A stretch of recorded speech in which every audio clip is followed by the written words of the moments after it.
One question for Kathleen. Yes, over here. And then I'm just in light of time, I think we're going to have to keep it to one because we're going to bump up against the other speaker's time. So please go ahead. Todd Barr from the Trent Centre for Community-Based Education and past chair of the Canadian Alliance for Community Service Learning. Thanks so much for your talk.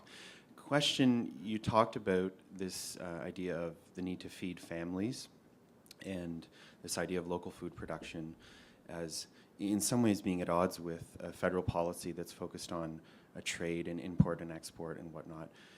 But I wonder if you could talk, anyone, but perhaps you, Kathleen, to speak to actually the connection between economy and the ideas that you're talking about in terms of that local connection, that feeding your family, because I think there is, it's not that the two are separated, but that there's perhaps a different perspective on economic development as it relates to some of the ideas you talked about. Sounds to me like you could probably answer your question yourself. I want to hear from you. I can't remember the multiplier at this point. The last one I saw was that for every full-time farmer, that is a small-scale local family farmer, there are 7 jobs in the community. There's a whole economic development, which Todd can speak to much better than I can, a whole economic development practice that is based on the understanding that a secure and resilient economy is one which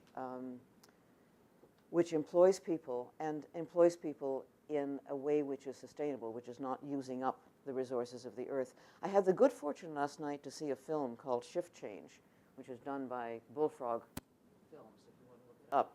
And it's about Mondragon, the famous co-op town in northern Spain, and the way in which those interlocked cooperative enterprises are being replicated in the U.S.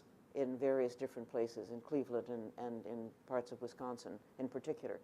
And what was made very clear was that as with people taking responsibility for their own food, when people take responsibility for their own place of employment, the whole model changes and it becomes much more resilient.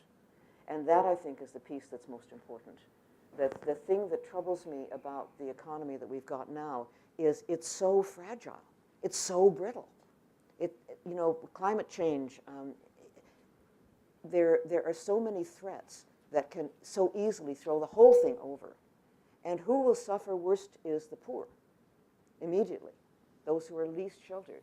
So the resilience of small-scale, non-fossil fuel dependent, non-chemical and input dependent agriculture, I think is the key to a completely different type of economy. Okay. Actually, I'm going to ask you to hold till we'll try and have a little bit more discussion at the end. I do think, though, we have to give you an opportunity to answer the question that you've raised about Walmart Organics.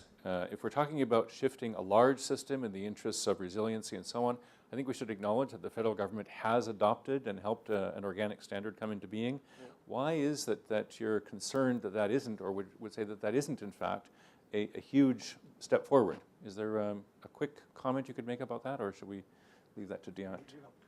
I will quote Terry, the jury's out. Okay, all right. I was part of that process. I'm very skeptical of that process. Mm-hmm. And I think the issue, again, comes back to what is the system that best creates relationships?